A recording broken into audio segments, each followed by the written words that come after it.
Curls, coils, and kinks are all welcome at Wash and Fro. We wash the hair and then we take care of the natural curls. This new one-of-a-kind salon specializes in twists to make a healthy fro. There aren't a lot of salons out there who cater to natural, kinky, curly hair. Jasmine Lowe opened the salon after struggles with her hair. The final straw was when I put in a protective style, and my edges fell out. The stylists here clean your hair, steam your skin, and teach you how to maximize moisture. Not only do we have to teach people how to do their hair, but we also have to teach people how to love themselves. But self-love is a journey. I think unfortunately for so long, different has been categorized as wrong. Dr. Khadijah Miller with Norfolk State University says since slavery, hair has been stigmatized to oppress Black people. Speaks to, and really no other way, but just the sheer ignorance that pushed on something for hair as an indicator that one was not human. And the psychological trauma still impacts us today. So it's going to take time, I think, to shift that narrative, to change how African Americans themselves feel about their own hair. She says it's important to know the history and learn from it. Your hair doesn't determine how smart you are, how creative you are, how talented you are. Your hair is an expressive of who you are as a person. The Crown Act passed in Virginia in 2020. It is a step to change that mindset. It shows that the state is ready to embrace natural hair. So now I feel like it's my duty or my obligation as the owner of Wash and Fro to allow people to know how we can do this within the most simple and natural way. Lowe encourages everyone to love natural hair. We have a Wash and Fro love movement. We want everybody to fall in love with their hair. Self-love includes hair. So you can't love yourself and not your hair. It's impossible. In Hampton, Kiana Patterson, 10 on your side. Well, the Army said blacks can't do this, they can't fly, they can't do this. And but we proved them wrong. That's my class picture. We graduated in September '44. And I'm right here on the end here. I grew up in a segregated country, but it was my country too. Born in 1925. Colored, white, signs all over the place. But he remembers it like it was yesterday. I grew up in Philadelphia, but there were places in Philadelphia where colored people couldn't eat. Segregation was rampant then. Racism stared George Hardy in the face every day. It's reality. We got used to it. In 1943, Hardy joined the United States Army. I was 19 now. He had one goal: go to Tuskegee and become a pilot. If you cross certain lines, you're going to be in deep trouble in the South. So you had to learn to live with it. You figure, what's important? I wanted to be a pilot, and that's the way we were. You stay within the lines, you do what you have to do, and we succeeded. So. More than 900 black pilots graduated from Tuskegee. Only 355 went on to fight in World War II. Hardy was one of them. Oh yeah, it was definitely that, brotherhood. You know, we had to depend on each other. You know, we forgot about this thing of being segregated. We just do the best job we can. Especially considering how they were treated. Everything was fine until we went to eat. Because we're in the South, the car was segregated. And they had a big curtain on it and a few tables behind it. Colored people sat behind those curtains with whites on the other side. And that's the first thing of integration, of racial segregation that we ran into. And it didn't stop there. One of the worst days of my career was when I was pulled off of an airplane on Okinawa. Simply because I got a new squadron commander and he didn't like racial integration. He pulled me off the airplane just before it took off on a mission over Korea. And it upset me. Hardy served our country in World War II, the Korean War, and the Vietnam War, flying 136 combat missions. They gave us an opportunity to fly. Begrudgingly, but they did it. You're a young black man fighting for a country that, quite frankly, a lot of people don't necessarily like you because of the color of your skin. How did that make you feel? It's our country too. We'll fight for them. But it was disconcerting when you come back from overseas and you come off the gangplank and the sign for white, colored Now you're segregated again. In the 1960s, integration came along. They said integrate. I didn't want to integrate then, see. I knew the people there. I knew a lot of them. I'd flown with them before. So I can go in there, part of brotherhood. We're there together. And then when they said we're going to integrate, the fear was I could now go to a base that might be all white, and I don't know anybody. But eventually, things changed. Something 96-year-old retired Lieutenant Colonel George Hardy has seen a lot of. Where do you think our country is today? They're in trouble. It just upsets me when I see this young black man just shot and killed because the woman pulls out the wrong gun. It's supposed to be the laser, but she pulls out the real gun and starts shooting them. Hey, that shouldn't happen. You know, there's something wrong. But his sacrifices are the reason for today's opportunities. There are black pilots now who do what they do because of what you did for them. That's right. So he's hopeful. We look back on and see how things were then, and then I look back now and see the head of defense is Afro-American, the head of the Air Force is Afro-American. So we've come a long way. It's in no way a secret at this point. Ways to get around some blocked traffic when you're on I-64 East. Many people get off at Settlers Landing Road or even further up at Rip Rap Road, trying to make their way through maybe Emancipation Parkway, going through Hampton University, the VA Medical Center, or through Phoebus. Well, beginning April 1st, that all needs to end.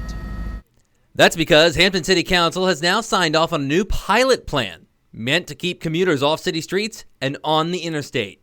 Starting April 1st from 3 to 6 in the afternoon, Monday through Friday, an officer will post up at the Mallory Street Bridge, stopping all traffic coming from Phoebus, hoping to go towards Norfolk on I-64. In turn, Mayor Donnie Tuck says the Hampton VA Medical Center will be stopping any through travelers at the intersection of Emancipation Drive and Martin Luther King Jr. Boulevard. They also won't be able to use that route to get around frequent I-64 backups. Mayor Donnie Tuck says this will only be in place as long as construction on the HRBT expansion is going on. That's expected to wrap up in 2025. He says he understands this may cause frustrations for some who live in the city, but says something needed to be done. The strict intent is to try and get people who are driving via their apps, and their apps are sending them this direction in order to bypass the traffic on the interstate. They're sending them through our city. The challenge, I think, for our merchants and our businesses is that people can't get to them because of the backups in the afternoon. Coming up tonight at 5:30, reaction from Phoebus business owners. For now, with pilot Scott Abbott up in Chopper 10, I'm Brett Hall, 10 on your side.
Bill Moore served on the Norfolk Police Force for 32 years. He survived all that just to be gunned down in his home on Monday night.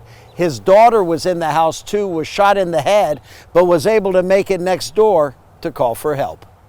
These are pictures of retired Norfolk Police Sergeant Bill Moore, a family man who loved cars. He was gunned down in his home Monday night. Flo Nixon in the house next door. I was in my room and I heard 2 gunshots. My cat went up by the window and knew exactly where they were coming from. They were coming from that way. Nixon would hear 4 more shots, and then Moore's daughter, Connie Hubbard, comes to the house. And she said, my father's laying on the floor, and she said, I can't stay there. They called 911. Nixon could not help but see the blood from Hubbard's head. She had been shot in the head, amazingly still alive. And she was very, very coherent. She went into my bathroom and I said to her, stay right there, don't move. Because, her eye was closed, her head was gashed open, and she had blood coming down here. Hubbard only gave quick descriptions of one of the shooters. She did not know why they were going and coming in there. Father and daughter just sitting in the house. I have no idea, and him being a retired officer, I have no idea because it's never happened. This is the quietest street that you could have. Hubbard works with Taste in Ghent, and the Taste family grieving the loss and what happened. Hubbard's daughter and granddaughter also worked there. A GoFundMe page has been set up for the family. It is a shame. It's reality. You have no idea what you're into. Today's world is totally different than when I grew up. The family sure could use your help if you're so inclined to go online to my story and click the link to the GoFundMe page. In Norfolk, Andy Fox, 10 on your side. Here's what we're looking at. Gas at Kroger, $3.55 a gallon. Across the street at Wawa here on Frederick Boulevard, $3.79. Steve Whitehead sells parts to companies with heavy-duty trucks. He knows about gas and he knows about economics. The average person that has to drive to work, take kids to school, it affects them just like the guys that go to work. Steve, who also follows NASCAR, just returned from Florida where he went to a race. Gas was from $3.35 to $3.75, and that was on the 20th of February. So now I'm sure it's post $4 a gallon. Christine Kennedy from Suffolk strategically drives to find the cheapest gas. Gas is so expensive. I drove from Suffolk here to Portsmouth to shop at this Kroger because they have a gas station and ours in Suffolk doesn't. We met Dee Allen from Portsmouth. I'm on a very fixed income, so I have to budget my money the way I can. So I don't drive as often as I should drive. But when I get, like I said, when I get to a low half a tank of my gas, I go and shop for gas. And both Dee and Christine know their cars and how long the gas will last. How much do you think you'll be putting in when it's done? Probably at least $35, which is a little crazy for a car this small. There's so many factors to it.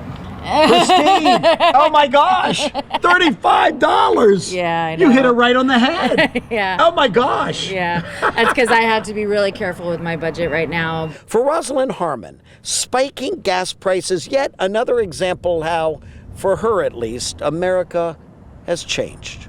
When the COVID came, a lot of things have changed. A lot of the prices started going up, your medicines, your bills, everything just started going up. Makeshift memorials dot the landscape in communities across Hampton Roads. They're often left at crime scenes to remember a young life lost and another young life responsible for the crime. What can we do to save a generation? Regina, my heart goes out to so many children. Many of them are suffering with social emotional development. Theologian Dr. Antipas Harris recently opened the Urban Renewal Center in Norfolk. His program, Impact Arts, uses the performing arts to cast a safety net. So what I really like to do is focus on early development. But insofar as the arts is concerned, I want to really get them early, 4th to 7th grade, and see what difference we can make in their development. Check out this local triple threat on stage in Virginia Beach. This is the type of talent Dr. Harris is trying to harness. So research shows that the arts would really help children with their social emotional development, their behavior, and overall better performance in school. You can join Dr. Harris for an open house March 8th and 15th to check out the free program. We have Tiffany Williams, who will be teaching acting and theater. So theater, acting, jazz, hip hop, and boating. Please come. I think the children will have a great time. Navy veteran Chris Sullivan was dead, but fortunately for him and his wife Valeria, only on paper. He is alive and well and living in Churchland. He'd like to get to heaven someday, but not quite yet. The past 3 weeks have been a form of bureaucratic hell. Dead man talking. I still can't get over that, having me deceased and not getting an explanation. Dear Ms. Sullivan, we're sorry for the loss, the death of your husband, Christopher Sullivan. I'm like, oh, Chris, look what the VA just sent me. This was the letter she had just opened. It even came with 2 checks, one for burial allowance. Fortunately for Chris and Valeria Sullivan of Churchland, what's written on paper is not set in stone.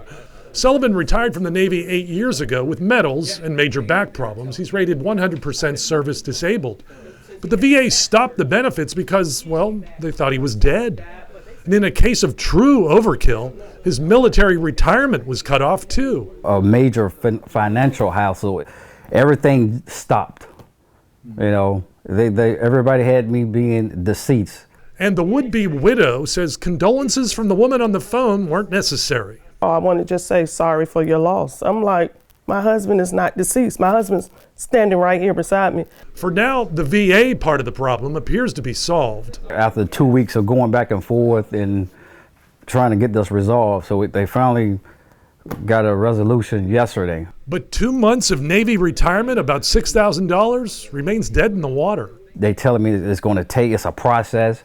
I don't know why it's a process.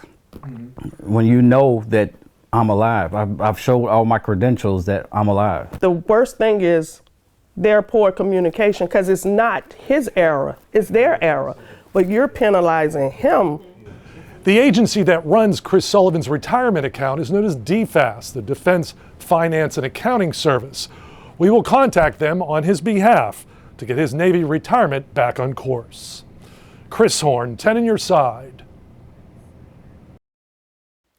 Good morning, I'm Nathan Epstein with the Sports Wrap. We have a lot of basketball to talk about. It's that time of the year when hoops takes center stage. 13 local high school teams began their quest for state championships last night. State quarterfinal action all over Hampton Roads. And we got to start off the big news of the day. Last night, the monster no one's been able to top for almost a decade. The Princess Anne girls basketball team was looking for its 9th straight state championship. But a young team for the Cavaliers. They lost 7 seniors from last year, 10 sophomores on the roster this year. We go to Virginia Beach. The Cavaliers taking on Norview from Norfolk and head coach Darnell Dozier. Princess Anne and White haven't fallen short of a state title since 2013. 5.5 minutes left in the fourth. PA's up 3. Tania James too strong on the layup, but senior Jada Bryant there for the cleanup. She had 9 points down to a 1-point PA lead. Norview a little bit later feeds it down low to Jasmine Smith. Look at the soft touch. That bucket puts the Pilots up by 1. Norview fans feeling the upset. The Pilots really able to hand the Cavaliers some of their own medicine, talking about stifling defense. A few minutes later, Norview gets the steal. Other end, Diamond Wiggins with the easy bucket. Norview had a 5-point lead with 2 minutes to go, but you knew the Cavaliers wouldn't go quietly. Just over a minute to play. Cavaliers steal the inbounds. Tanasia Spencer attacks the layup plus the foul. She makes the free throw, and it's a 1-point game, but the Pilots make some big free throws. Smith, number 25 there, makes it a 4-point lead again with that layup, and Norview downs the dynasty. The streak is over. The Pilots celebrate a 40-34 win over Princess Anne, snapping the Cavaliers' reign of dominance as the 8-time state champs. The girls just know our motto is we believe, so we never doubt it. We respect the Princess Anne program, but we believe. We have confidence, and we just believe we can come in here and win, and we pulled it out. What immediately comes to mind about what this program was able to accomplish, 8 straight state championships? It's a lot. I don't think nobody else will be able to match it for a while. But I think Noah View played a good fourth quarter, and they caught us off guard a little bit, off heels, a little bit smarter than we are because they got older players. No excuses, they beat us. And for boys' scores and highlights, you can go to WAVY.com and click on sports. Today, it is all about the college game. Old Dominion, senior day for the Monarchs at 2 o'clock. UVA at Louisville, that game at noon. And of course, conference tournaments going on all over the country. We're going to have all of it coming up for you tonight during WAVY News 10 at 6 o'clock and at 10:45 on the Fox 43 Sports Wrap. I'm Nathan Epstein. Hope to see you back here later today. You may notice some detours while riding around Newport News this weekend, and that's because the Newport News One City Marathon races have returned in person this weekend after holding virtual races last year. To come back live, there's nothing like it. We're just so grateful that people are willing to join us once again. The event kicked off today with the Optima Health Maritime 5K and the Nautical Mile Fun Run. Lots of children and adults gave it their all as they crossed the finish line and collected their medals.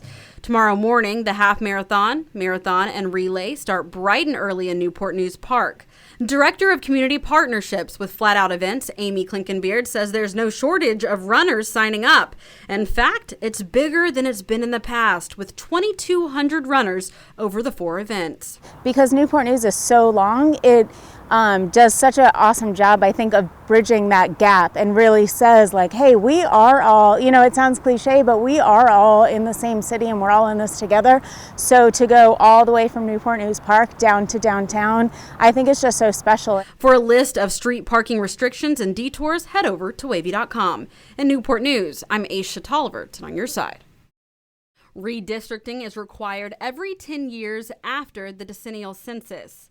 Why? It helps equalize representation in the election districts based on population. Newport News officials say they began the redistricting process in January. City officials say shifts in the city's population between 2010 and 2020 have created the need to redistrict to ensure representation is in proportion to the populations of the North, Central, and South districts. Now here's the current districts map on the city's website. And these are the 3 proposed maps highlighting potential precinct changes. The City of Newport News will hold 3 community meetings starting tomorrow to present the redistricting proposal and hear from residents. Monday's North District Community Meeting will be at the Denby Community Center off Warwick Boulevard. Wednesday's Central Community Meeting will be in City Center at the Fountain Plaza 2 building. Lastly, Thursday's South District Community Meeting will be at the Downing Gross Cultural Arts Center off Wickham Avenue. All 3 meetings run from 6 p.m. to 7 p.m. After taking into consideration what's said at those meetings, City Council will take final comments on March 22nd and vote on the final map. From there, the redistricting plan will go to the Virginia Attorney General's office for approval. Then, the Attorney General's office has 60 days to respond to that plan. You can find a link for more information on WAVY.com. I'm Aisha Tolliver, on your side.